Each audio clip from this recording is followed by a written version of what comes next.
Good morning. Okay, so again, Philadelphia. Read Peter groot's van ek hier never was. I've never been to Philadelphia. It's a city in Pennsylvania.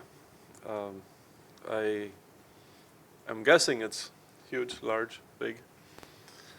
And interessant in de stad, wat noem je krijgen van de stad der broederlie bij. Is dat niet weertvol? So I think I'll have most of my presentation in the plot each here. I hope our guests have a book so they can follow along, because we'll do some reading out of it.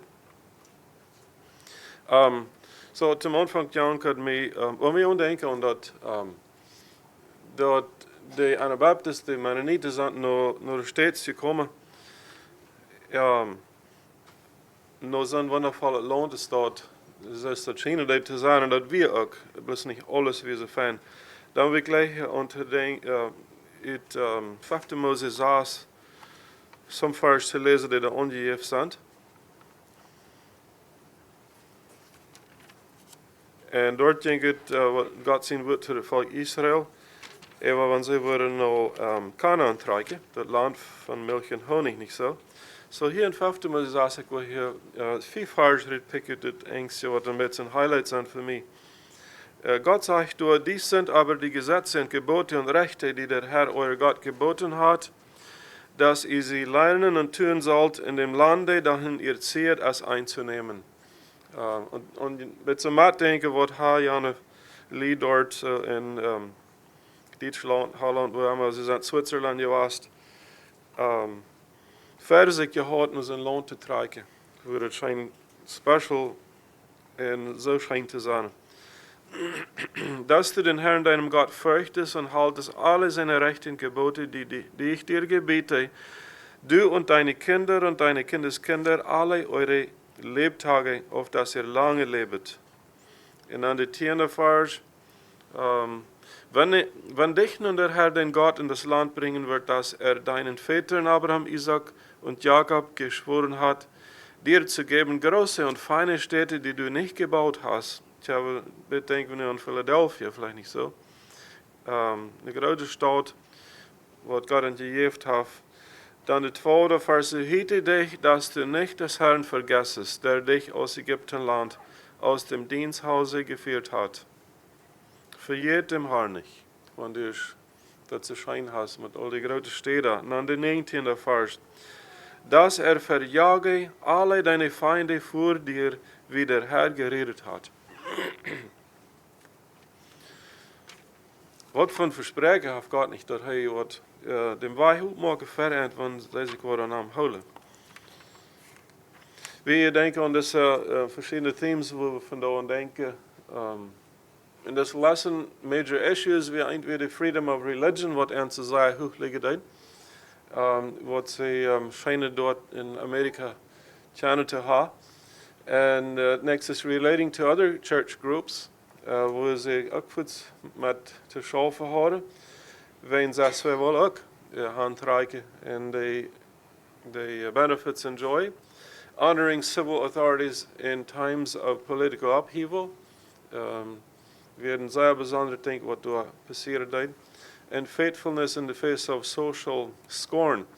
So, dan werden ze zeer getest. En ik geloof, we weten wel dat mijn mama en papa zich niet einig weer. Wat zal die dingen dan? Die rieten de meest uitwassen. Die schijnt te kennen dat ganz allmählich reich treffen, weil es einer sagt so, de andere anders. En zo ging de lieder door in de States. Is de government im changeover weer. Dat golf krijgt. En eine sieht sich so und der andere anders. Und wenn je das macht, dann wäre es strohfallig und der andere Weg auch.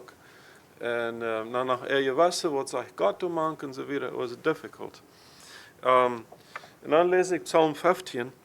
Da sagt, was ich angegeben das, sagt Gott das Weg. Wo wichtig das ist, dass wir treu sind. Herr, wer wird wohnen in deiner Hütte? Wer wird bleiben auf deinem heiligen Berge?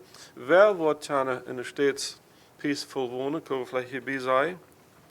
Dann sagt er, wer ohne Tadel einhergeht und Recht tut und redet die Wahrheit von Herzen. Wer mit seiner Zunge nicht verleumdet und seinem Nächsten kein Arges tut und seinen Nächsten nicht schmäht. Wer die Gottlosen für nichts achtet, sondern ehrt die Gottesfürchtigen und horcht. Wer sich selbst zum Schaden schwirrt und hält es. Kommt das auch zum Test.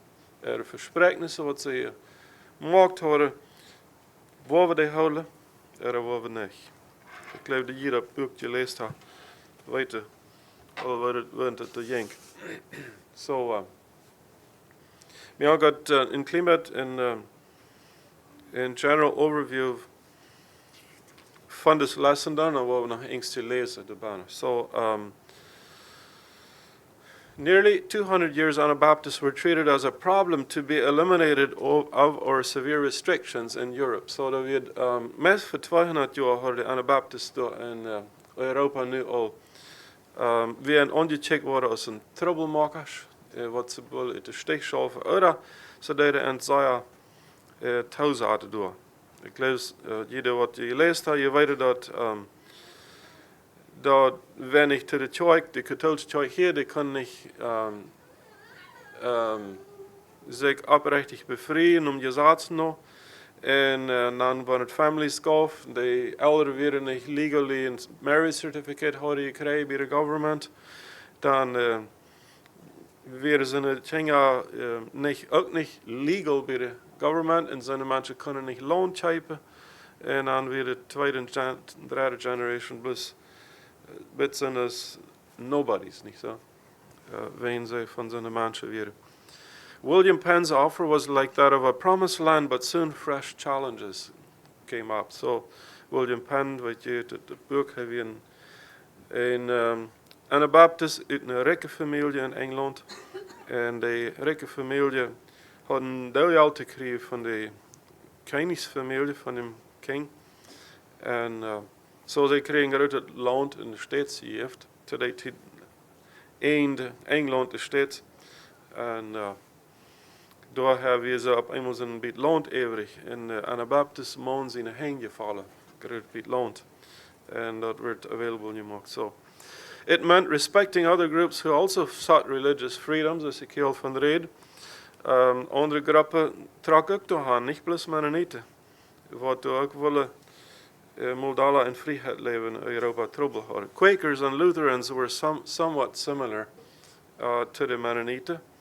En dat weer besonders paar groepen waar ze met hoop zich vangen steeds am Anfang. Quakers were non-violent and Mennonites gladly supported them in governing new communities. So Quakers, we müssen gleich een beelden uit te printen van waar die zich besonders kleiden dan. Dat to die tijd was meestal interessant. Mannen brukte grote zwarte huid, laat mij zo, en die vroeger grote rijk wat de ganz wat aan de vloer reikte. En die geloofden ook niet aan te krijg gaan en zo verder. En aber die waarlijk de nieuwe dorpen kolonieën aanleiden. So dan we dat al een help en veel top geschaft am Anfang. Interfaith fellowship, dat meint gemeenschap hebben met andere kerken, like Quakers, Crichton, Lutherans, was common initially. Dat we een bekende ding am Anfang door.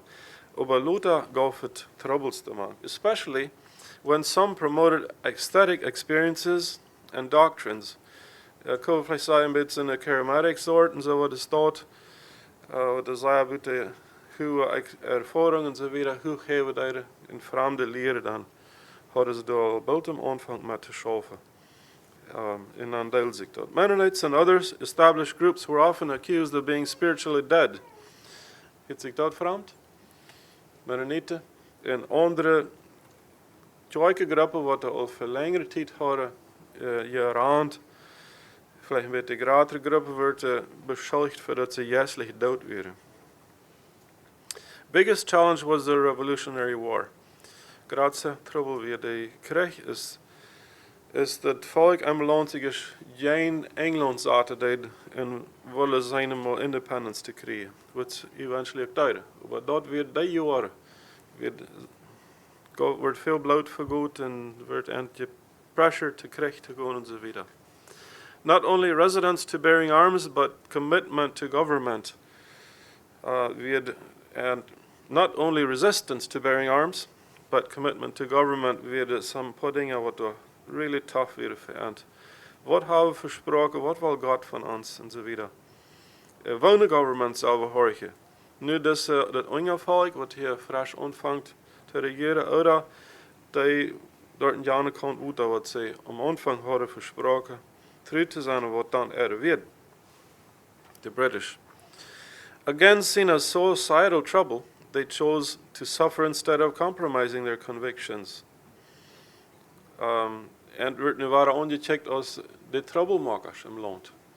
Wenn sie wahrscheinlich nicht horchen, nicht te krijgen gaan en zo verder. En ze wilden zich liever te lijden, als dat ze worden gewassen. Ongehoorzaam zijn.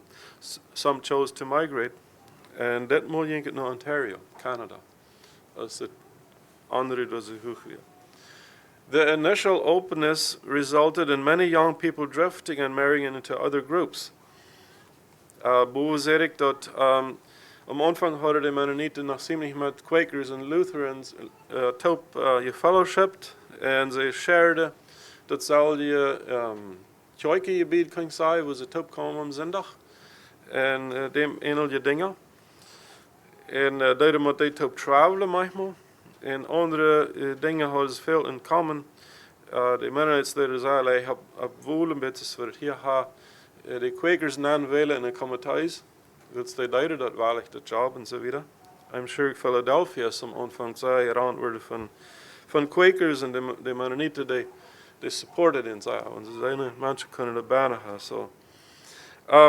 Dit top schaffen am Anfang, dat merkt dat veel jonge mensen am Anfang die driften, die afvallen als vielleicht nicht ganz rechte Wort, aber die drehen weg von dem Anabaptist Glauben und befrieden sich in andere Gruppen und so weiter. Und da gab es een aanleggen met de mensen, die Mennonieten, wat over met zijn stad zitten. En één ding wat dan, ze denken, want ze kunnen mal de martyrerspiegel zaten in ihre Sprache. Dat de jonge mensen die moeten lezen, kunnen helpen, dat die niet worden, dat wat vervoeren in Engeland, Zwitserland en zo verder, gesufferd hadden, zich laten aanbrengen. Dat ze, wanneer ze dat willen lezen, dan worden ze vielleicht niet zo zeer weggaan van dem Glauben wat ze hadden. Dit passeerde in 1745. 1500 Seiten werden van 15 mannen in 3 jaar übersetzt. Grote arbeid weer het.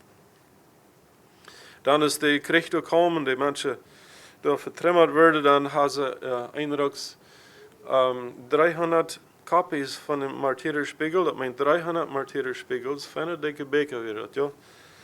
Die hadden ze in voet genomen, hadden soldaten. En dat werd te die tijd nog niet ganz so fertig. Alle top, deze Martyrerspiegels werden nog niet top gebogen. Het is een boek. Die werd alle loze beker, of vielleicht met bijna top gebogen. Daar een boek gaf, niks een volle beker. Zodat deze 300 copies werden van de soldaten voet genomen en brachten ze die met ihre kanonen aanpakken. En dan deed het veel beter zo gescheiden. So, to die tijd hadden ze niet zo'n volständige kanonen. Zodat zijn 450.000 bläder taalde ik over. Meestal een halve miljoen bläder wat de soldaten dan maar overhanden. En pakten ze verder in je scherp waschen aan, dan de scheidpulver hing eraan, dan nog waren een klampe papier. En dan deed het beter sealen. En dat roer. En daarvoor gaf het een betere chance. So, hadden die soldaten nog maar van die bläder gelezen. Wat mensen hebben zich handgegeven bloed voor Christus. Nog een gedanke, Amish settled in frontier settlements. So later komen de Amish. En laat me some dingen even zeggen, klimaat klaar te maken. Ik geloof wie Hollands voor de Russlandse Mennonieten. En kun ik zeggen de Schwartdeker. En dan meen ik de Elkniersche Alle, ook die, wat we vandaag de Elkneerse namen, en een kleine gemeente en zo verder. IMMC ook, en vielleicht, ja, ik kan zeggen nog een beetje meer. Die werden nu nog niet in dit met aan, wo we vandaag van studeren. Die werden naar Rusland getrokken. Dit zijn de, kan ik vielleicht zeggen, de wetdeken, de wetmaatste soort, die betalen die soort, en ook niet bestaan. We hier nog some andere soorten. Op een beetje alle jaren nu om de Engelse Mennonieten en de Staatse weer vandaag tjaren niet zo. Nu de Amish, ik heb jong veel met de wetdeken je soort Amish genannt, beetje Amish en zo verder. En vandaag wat ik niet krijg in een les zelf, want ze vandaag Amish meinen, dan meinen we die zwarte matsen, met de horse en buggies, wat de grote spekerheden hebben. Dat zijn rechtsschuldige Amish, right Peter? Ja. So, wenn je van deze andere Engelse steeds Mennonieten wat hier tjoiker om ha, wie manchmal Taub-Conferences over ha, wenn je den wel Amish naam, dus ik clean die, dat is niet reich, heb ik nu geleerd. Zij zijn niet Amish.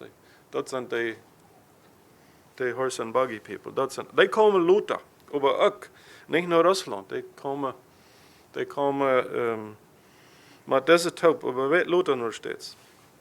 In 1757 werd een French-Indian War in de States door. En er zijn veel jammerlijk van de Mennonieten omgebracht worden. Dat is een Jacob Hochstadter, zijn familie wat de ene nacht zeer jammerlijk omgebracht wordt, de meeste van het. Een zeen werd van bomen afgeschoten en de voerder metgenomen met een of twee kinderen. 7 jaar terug, Luther kwam de voerder langs de river terug, op een raft en zo weer dat je online nog gelezen die geschichte. Slaveholders, mensen wat de slaverie weer zeer bekend in de wereldmensen, en de Mennonieten willen dat niet. Slaven hebben en zegt dat niet graag. Een Mennoniet die eenmaal reizen, dan wil hij bij zijn bekende man te nachblijven, dan wordt aan dat de bekende man had slaven. En dan ging hij bloos een bos lopen. Hij weet het ging. Een klein beetje wat over de tijd. Ik weet niet meer daar wat uit, want ik weet wanneer passiert het al en hoe wie ik dan. En wanneer ik zeg ik, dan meen ik niet dat ik nog niet geboren werd, dan meen ik wie onze vervoeren, onze plaatdeutsche mensen, wie die tijd als dat passiert. We waren vandaag, en deze lessen die gaan zich ongeveer om de eerste 90 jaar en steeds. En deze 90 jaar die passierden 40 jaar later, fangen die aan als we naar Polen trekken. Wanneer je nog geleden de 4 jaar lessen, dan wird nur meiner 7 tijd voortvangen de Mennonieten naar Rusland te krijgen. Maar het duurt vele jaren bij de Polense krijgen een aanlouding af, een zeer goede. En op die aanlouding in 1642 dan er veel Duitsers naar Polen trekken. En Polen en Prussia, dat is nog niet Rusland. En daar blijven we 100 jaar. 140. 140 jaar weer we aan Polen. En deze 90 jaar waar we vandaag van reden, dat we nog steeds tragen, dat passiert die tijd. Als we in Polen waren. Nog niet in Rusland. So dan, en dan is het dus zo zeer Krieg in de States. Dan traken in Schauftem uit dat trouble uitkomen, maar al die Indianerkriegen, whatever dat wird. Dan traken veel naar Ontario. En 10 jaar na dem, dan traken we naar Rusland van Polen. So ich habe 1642 traken we naar Polen, 40 jaar later traken deze mensen naar de States. En 90 jaar later traken veel naar Ontario, Canada, wanneer het gekriegt wordt in de States. En dan nog 10 jaar later, dan traken we van Polen naar Rusland. En na 90 jaar in Rusland, dan trok we naar Canada. Vielleicht kriege ich das mes. Vielleicht bin das ich. Dort wir in 1876, 78, trok wir nach Canada. So wir sind 100 Jahre. Luther nach Canada gekommen aus dieser engelschen Mennoniten. En so wir reden von was passiert hier in den States, die Zeit, wo wir in Polen und in Prussia waren.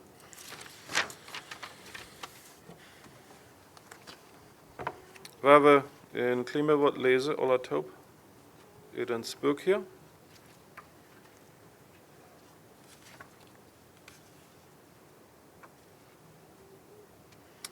We worden die aangoedelijke Gerichtsgeschichte klein beetje über nu nicht lezen, wird vielleicht interessant sein, aber ab page 84 onge würde ich gleich unterfangen.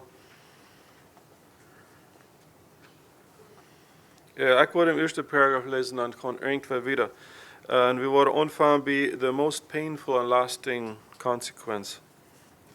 Op page 84. En dan willen we bij eng lezen. Okay? The most painful and lasting consequence of the Revolutionary War for the Mennonites was the divisions it caused. En so hier hebben we dat de krijg is niet unbedingt het zwaarste dat je was. De oneenigheid mankend. En manchmal zei wanneer je trouble hast, dan vangt alles aan te troubelen. Rein alles wat je tast, en einer weet niet dat, alles gaat niet schijn, en ze vangen ongeërnd aan oneenigheid te worden. Dat ging het slechtste. Dat ze ongeërnd zelfs niet meer kunnen voordig worden. Most felt bound by their word to be loyal to the British, at least until the war determined whether there would be a change of government. So, eerste geloof dat ze zullen ter Engeland allemaal nog terug zijn, wil dat we de eerste government wat ze maar hadden terug versproken. However, the new government was demanding an oath of allegiance before that time. One Mennonite bishop, Christian Funk, was more open than his fellow leaders to recognizing the new government. Rumors spread that he had taken the oath of allegiance, or the alternative affirmation, himself and had advised others to do so as well. When confronted, Christian denied this charge, but the controversy did not die. Next. As noted earlier, the Colonist Test Act required that all citizens take an oath of allegiance or pay a fine. Some church members objected to paying this fine since the money was used to fund the war. The wording on the act was later changed to require paying a tax, apparently because the authorities realized that Mennonites believed in paying taxes. Christian Funk was open to members paying this fine taxes, but others were not. Next.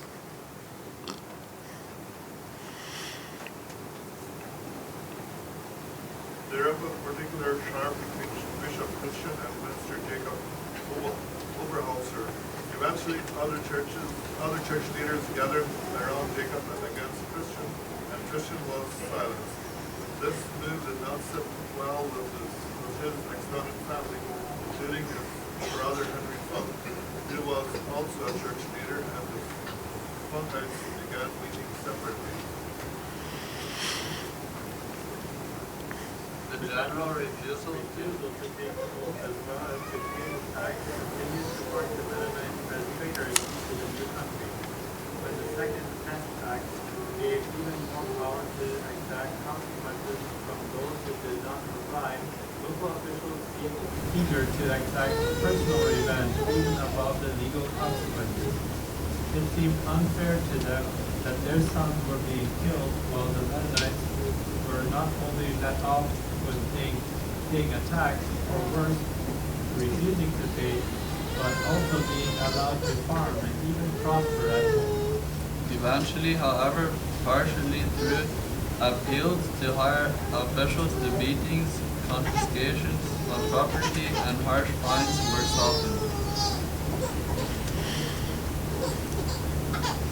After the war, Bishop Rumpel to be vindicated and reinstated, but reinstatement efforts met with repeated failure, despite attempts on both sides, and Christian died at the age of 82, unreconciled.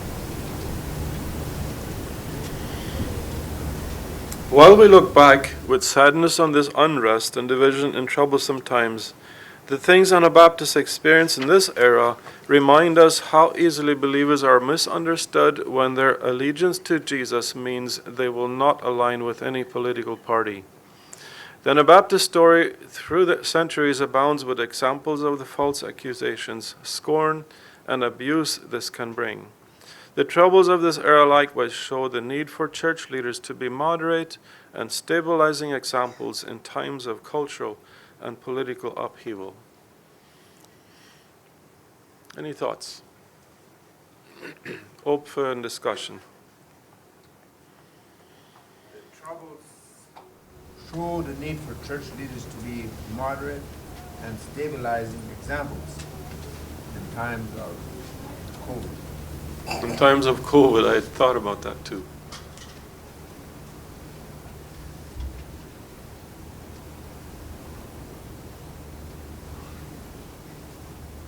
Did we make the test? Did we make the test? In onze COVID-tid, dat we kunnen geloten blijven en niet geweld worden. Oh nee, niet. Sankt ons niet zo. Ik hoop we deden niet. Ik vreem is zo peaceful als we blijven. We hebben verschillende ideeën, niet zo. The government zegt zo, en we geloven zo in God. Wat ik hier van de andere steden wil zeggen, sehr je schnell haben, gleich das sagen, nur Amerika. Oh ja. Tjoike zijn gespoeld door daar.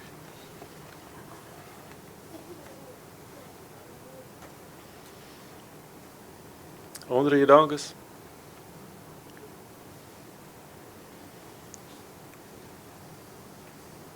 So this William Penn have connection you had met deze Anabaptist, met de, hij had direct met de red.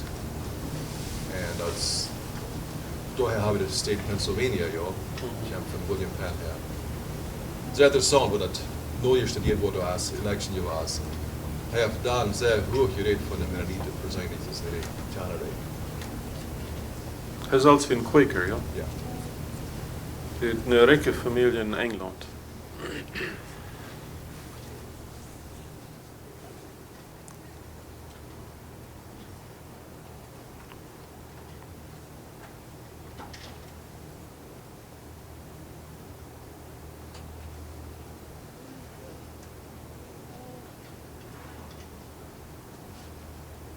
Då vid the Hostetler massacre, ja, då vid från the Indians och det hela followed det, ja. Ja. Nicht bloß, zij hadden dan een paar Frenchmen erbij, geloof ik. His werd angesteckt.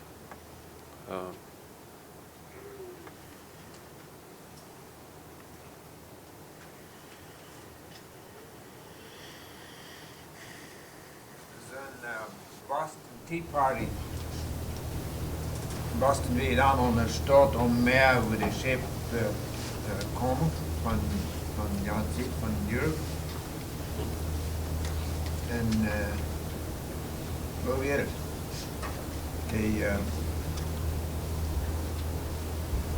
De Engländer waren allemaal nog door, ze dansen met dat alle weer en we were 40 week off en veel te unfair en dus de mens wat dat dem allegiance had versproken hier de stad die hadden niet meer dat we erheen was wat ze daar really signed. Both binding has een oath wat de niet weet zoals mij.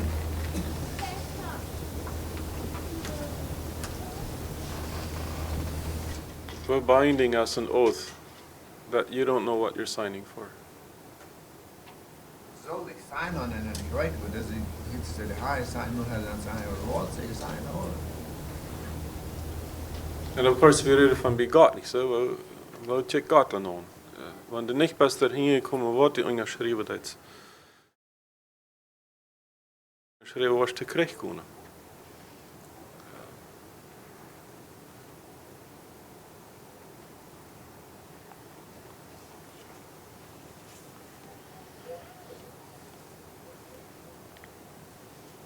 Med alla punkter så vid honoring civil authorities in times of Political upheaval. ja. That's egentlig en sehr wertvoller bevis wat Christen kunnen doen, want ze gingen alles metkomen, maar dan niet de authority van damzaai, uitweten, de leger, whatever, die doen dan honor kunnen geven als de government. Yeah. So, dankzij. Thank you for participating. Now we are going to evaluate.